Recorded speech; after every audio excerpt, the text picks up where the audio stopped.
When you're in the bro army, you're in the bro army. For life. On. Ladies and gentlemen, it's me, Mikey Bro. Welcome to Season 1, Episode 11 of NXT The Game 2020. That's right, it's me, Mikey Bro, here as always. We are out of NXT in your house. We are at the next event, which is NXT Wrestling. We're going to waste absolutely zero time getting straight into the action in front of the 600 people who are joining us tonight at center stage. The camera opens up with Damian Priest standing in the ring, Raven to his side, and Raven has a microphone. Raven says what happened last weekend at In Your House was something that was a long time coming. Tommaso, he's lost before, but the way in which he was victimized at the hand of the Archer of Infamy is something that the NXT universe is going to remember forever. Priest stands in the back still, doesn't move as Raven pushes on. Raven says, Tommaso, we expect a return on our investment, and when you're ready, we'll be here, waiting for you. Tommaso, my flock is prepared to fly into the scary new world that we live in. So officially official, Raven and Damian Priest are an item, and the flock has returned.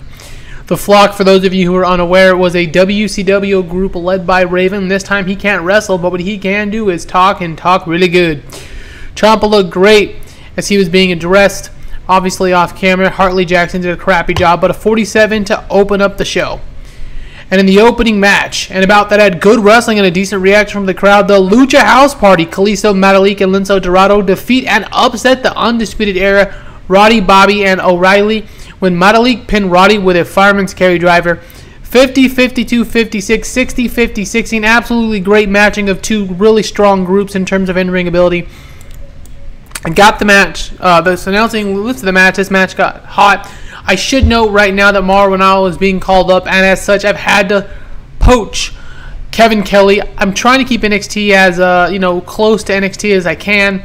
But I needed an announcer. There's absolutely no one else. I didn't want to go take Shivani or any of the AEW guys, so I went and grabbed Kelly from New Japan. He's not working right now, obviously. Also, because you guys have known I lost all my road agents, I grabbed Al Snow as well, so there's that. I've also signed another tag team or two, one of which is Webster and Andrews, who have been on NXT before, so they're coming back over, and another tag team named Aussie Open, Kyle Fletcher and Mark Davis. How strong they're going to be pushed, I'm not sure, but they're definitely going to add much needed depth to the division.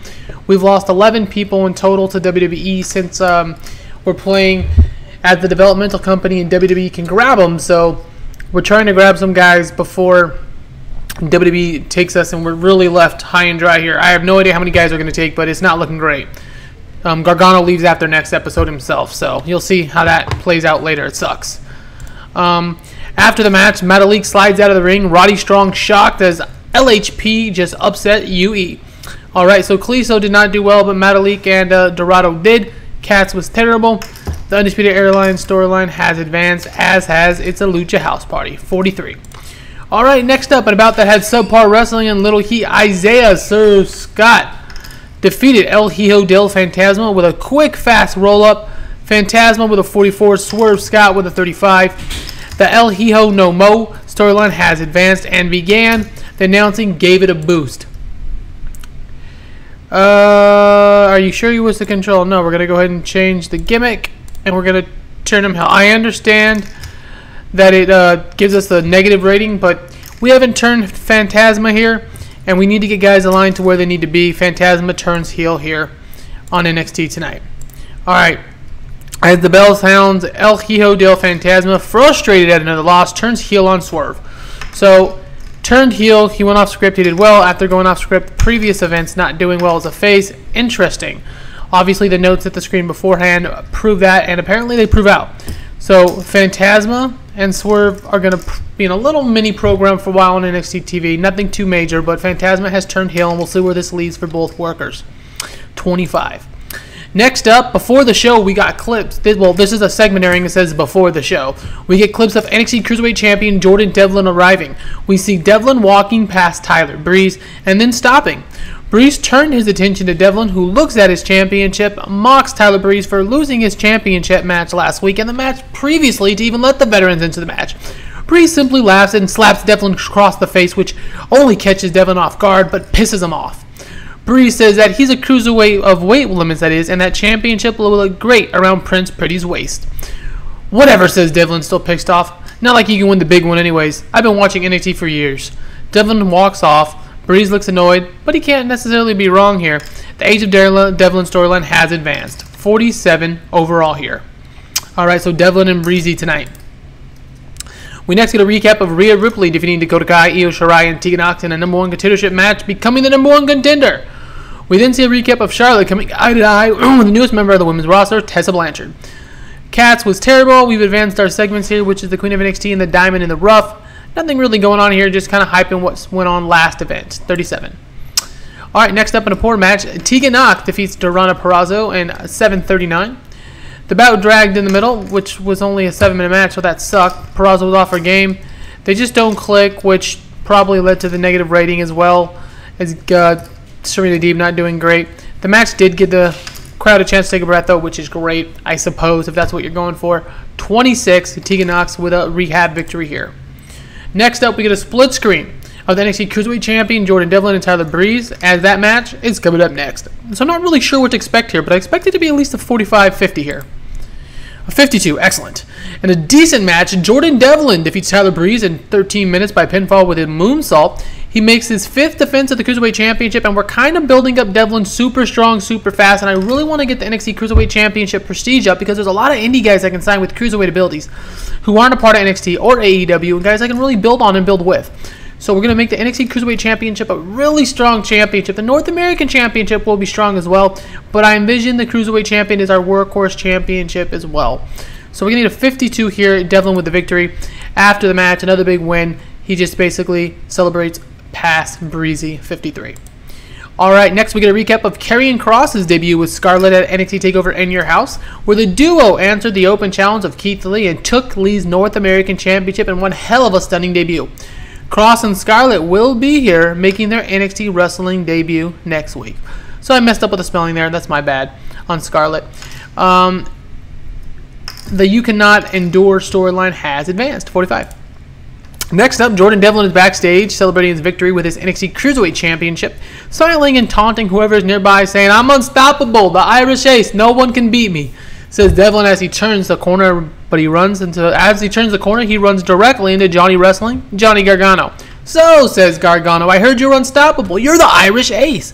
Well, Ace, do this one more thing for yourself. Prove you're as good as you think you are. Face Johnny Gargano next week. Put the NXT Cruiserweight Championship on the line. Beat me." Now, Devlin's thinking, dude, I've already done it tonight. I already have 5 defenses. Alright. And you're surely the best in NXT. Inarguable, says Johnny Gargano, just taunting him. Devlin interrupts him, says, "Yes, but what do I get out of it? I've already beaten you, Johnny Wrestling." Johnny nods and simply says, "If you beat me again, I'll leave NXT." Now, I've already spoiled for you guys that Gargano also got called up, so Gargano's going to put over Devlin next week. But at this point, Devlin's went from a 20 to a 40, so Devlin's on a fast track to the top. Devlin won't be a Cruiserweight Champion forever, but I have big plans for Devlin if I can keep him around, not getting called up for a championship push and the save at some point. I'm not saying when, but at some point he'll get a shot. 35 here. Next up, a video plays hyping Dakota Kai versus Tessa Blanchard next week on NXT. 26.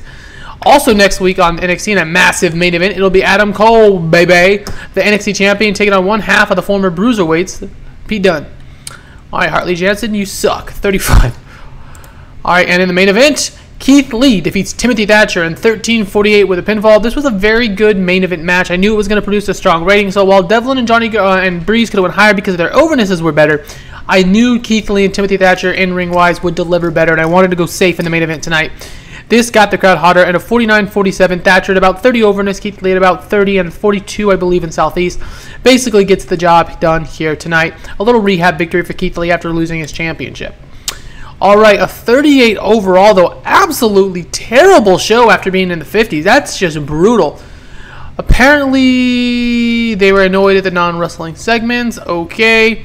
Tyler Breeze was used too much, as was the Lucha House Party. I'm a little bummed and a little frustrated, quite actually a little bit annoyed as well. I thought this was setting up quite a bit going into the second episode. Obviously, after the first or second episode of a of a program, of a pay-per-view status, you kind of got to build out, and that's what we're doing here. We hyped a couple matches heading into next week's NXT wrestling event, and going forward, we've kind of laid the groundwork for a Phantasma, with Phantasma's turn, with Gargano leaving, so we have a lot going on. All right, though. 38, not great. But until next time, it is me, Mikey Bro, wishing everyone a glorious rest of your day. Hopefully next time we'll get us, more solid rating.